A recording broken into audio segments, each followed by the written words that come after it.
Another thing as a means to, I think when I try to justify the university as a means, if you can do it without as an ends, is maybe the other thing is the social aspect of it. Yeah.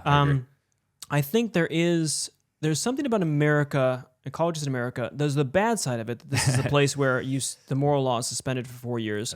Binge drinking because of how our 21 culture. How the alcohol policies and all this. In any case, that's the bad side of socialization, I could say.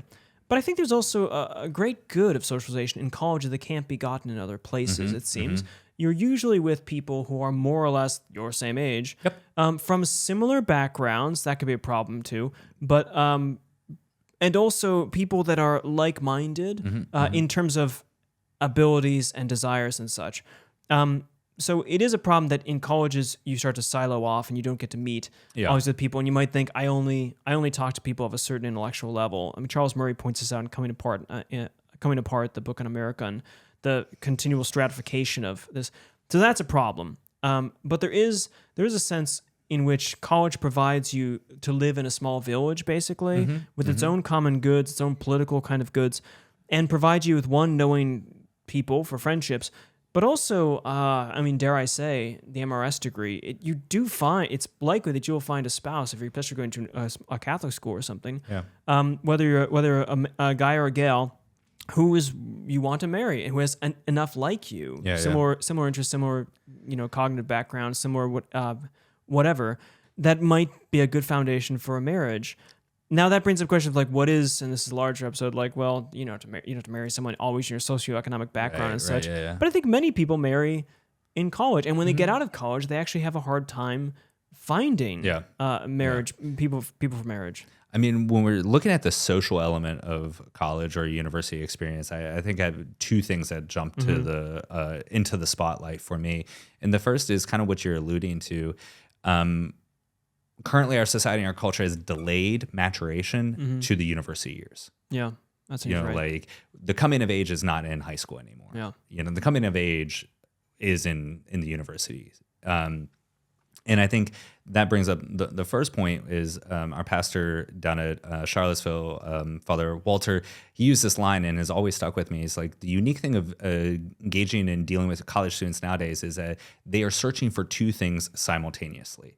They're searching for autonomy and community. Yeah, that's a good point. And you have to navigate and help them accomplish both of those. Yeah. Is to learn who they are as individuals, but also how do they engage in a community? How do they engage in civic discourse? How do they engage in a faith community? How do they engage in social dynamics?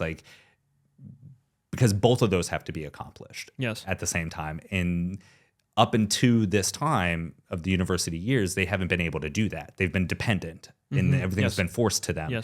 And now they have to do it and kind of navigate that. And we as chaplains, at least from my perspective, I'm given a privileged space to help shepherd that and shepherd them through those moments.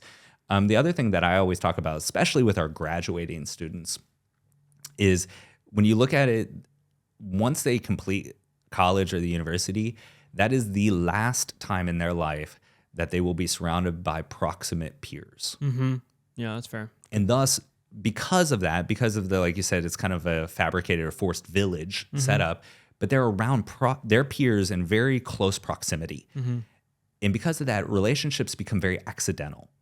Yeah. I just see this person down the hallway, or I have this class with this person and we paths crossed and now we have this friendship, or paths crossed and now we are dating. And all these, all types of relationships, romantic, friendships, or whatever it may be, everything's very accidental. But after that, you lose that proximity to your peers. It's not assumed. No, it's intentional.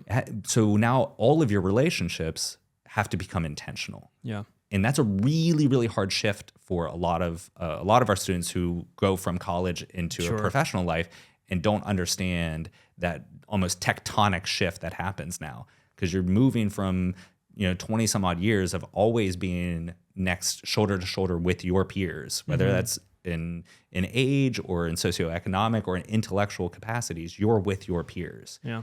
And then so every relationship is accidental, including romantic relationships. But once you get out of that, now everything has to become intentional. Yeah. because nothing is given, nothing is forced, and you have to be able to navigate that really well. Yes. And those are the social dynamics. Yes, of and then it. so provide an opportunity, but also there's a danger there that you could feel like you're actually very good at knowing and making friends and all of this when it's not the case. Yeah, and then you get out into professional life and you're like, ooh, now I don't know what to do.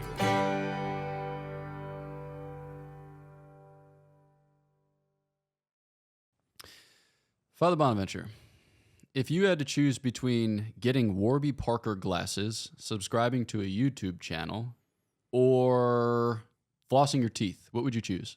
Oof. I guess, to be honest, subscribing to a YouTube channel. See, folks, it's not as bad as flossing your teeth or getting Warby Parker glasses. Please subscribe to Godsplaining. Cheers.